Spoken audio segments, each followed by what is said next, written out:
Hey guys, it's Paul. I am out in the garage tonight.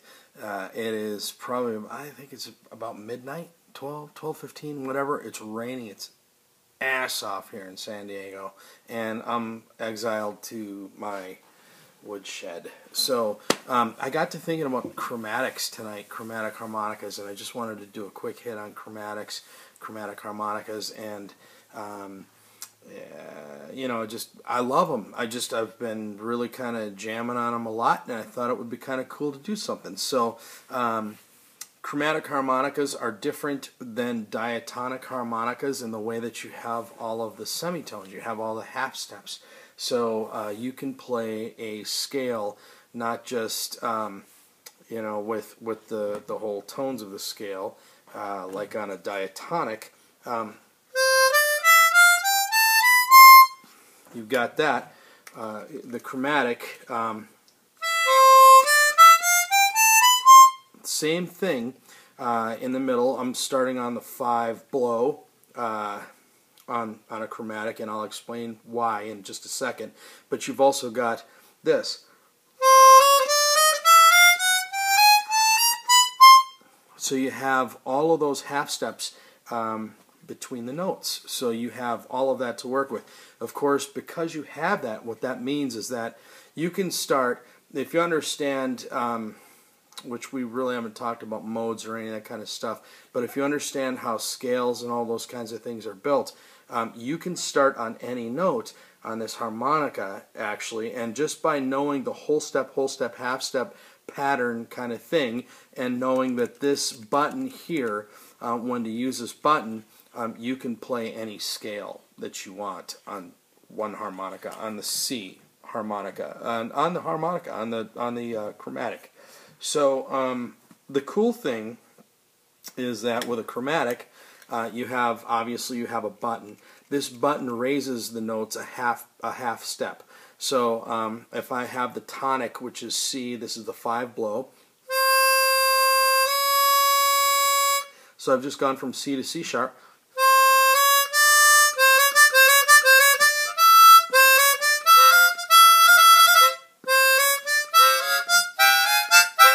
So it raises everything a half step, which is pretty cool. So it gives you that those notes that you don't have on the diatonic. Okay, so chromatic harmonicas, if you're going to buy one, if you're just looking for them, I've got a whole bunch of them. I'm one of these guys that goes out and buys all these harps and tries everything that I possibly can to see what I like. I've spent a buttload of money.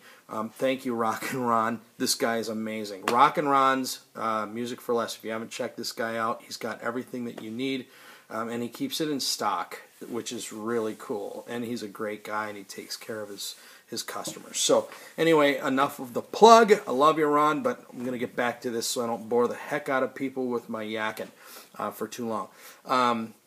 The chromatica, the harmonica, the harmonica chromatica, the Hohner chromatica. This is the 270, not the 270 Deluxe. This is just a standard 270. The great thing about these is they come in different keys. So when you start playing, and if you do start playing, you will want different keys in them. Mainly because blues in chromatic harmonica is played third position. Just like the diatonic harmonica is played second position in the draw, on a chromatic it's third position in the draw. So, you're going to play blues.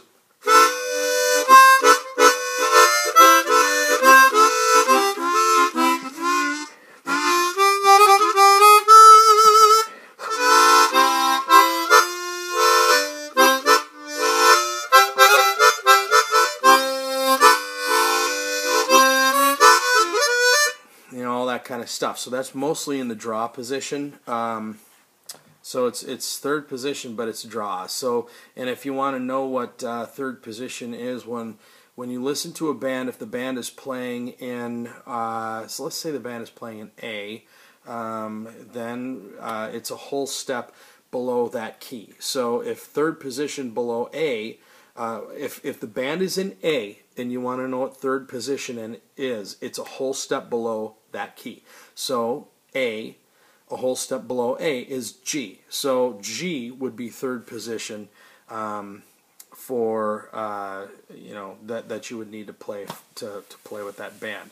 So the cool thing is, with chromatics, they come in different sizes, obviously. So you've got the 12-hole. This is the 12-hole. Some guys like the 12-hole better because it fits a little bit better in their hand. It's a little bit closer to the size of the diatonic. And then there's a 14-hole. So you've got the 12-hole plus 2 more holes on the bottom register. I had one of those and I got rid of it immediately because I found that it was, those 2 holes for some reason kind of bothered me. And then there's the 16-hole. The thing with my playing in particular is I'm a tongue blocker on one of these. I primarily tongue block on the chromatic. It's just how I've kind of learned how to play, and the other thing that I've found is that it's a great guide. That tongue on those 3 holes allows me to gauge where I am, along with, you know, being able to hear where I am. So it's allowed me to kind of figure out where I am. Some guys will say that they get lost on a 16-hole. I think the reason I probably don't is because of that. I'm not trying to pick through with one note. You know, I've got the whole that whole 4. I segment the harmonica into 4 sections, which is really what you have on a 16-hole. You've got 4 octaves. The cool thing is that you can play any scale on a chromatic, a C chromatic. So I could play any scale I wanted to on this harmonica. The other cool thing is that it's a very diverse instrument. You've got, you can play jazz standards.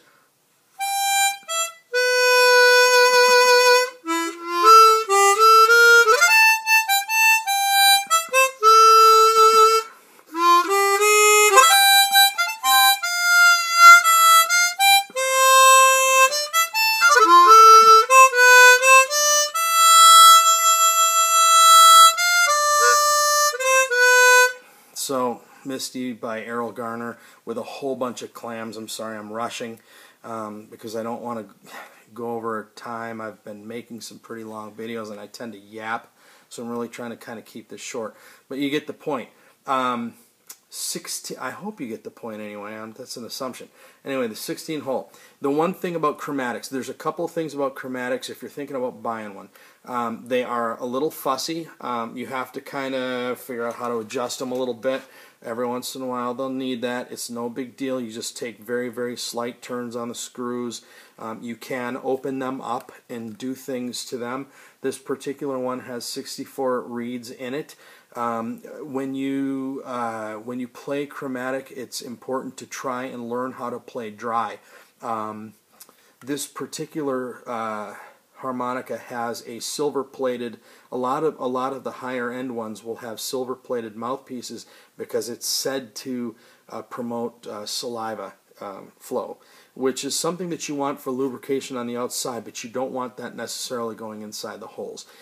If it does, what happens is that saliva can dry out, builds up between your reed savers or wind savers, whatever, or wind savers rather, and the reed, and it crystallizes, and then it'll make your reeds rattle. So if you buy one of these and you start playing it after a day or two or whatever, and you've got a rattling reed, isolate the reed, pop open the cover, and then take a little, just a slip of paper, very gently, just go between the reed saver and the reed, and that should scrub that out of there, and everything will be cool. You don't have to don't jam on it. It's just something a little, like a little granule is stuck in there, and that's enough to take care of it. The other thing is about these chromatics is that if you play them cold, they're fussy. So you want to make sure that you warm them up a little bit, play them, which is why sometimes they can sound brittle. You start and it's kind of sticky and it's not, you just, put it in your pocket, whatever. I like, what I'll do is I'll take mine and I'll just stuck it like that while I'm playing.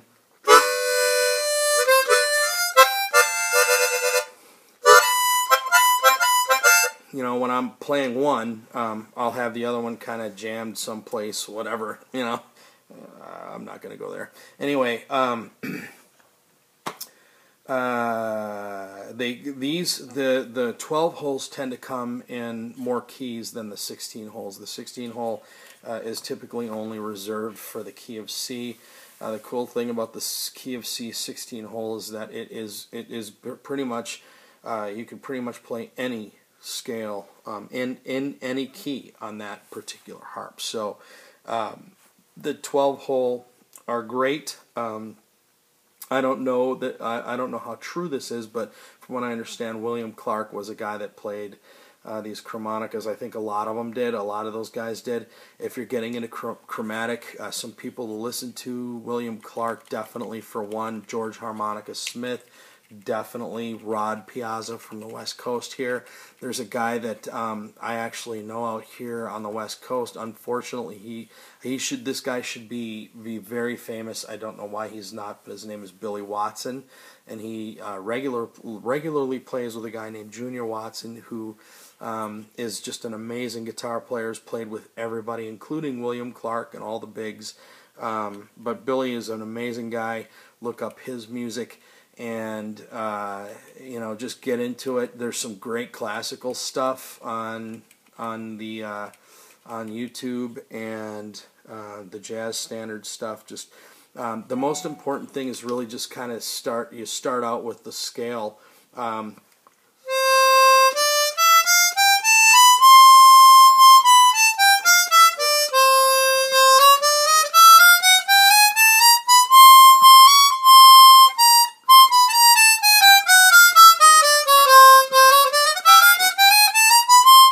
So you kind of go up and down with just the major scale first, and then learn the chromatic.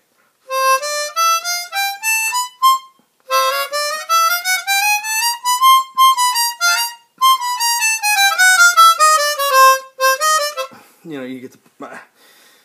I'm rushing, man. It's 12 minutes, so, and I don't want to make this a long one because you guys get bored. So anyway, I hope anything on this video helped. I'm rambling because I wanted to have some fun out in the garage, and I'm lonely. I need some harp players to talk to, man.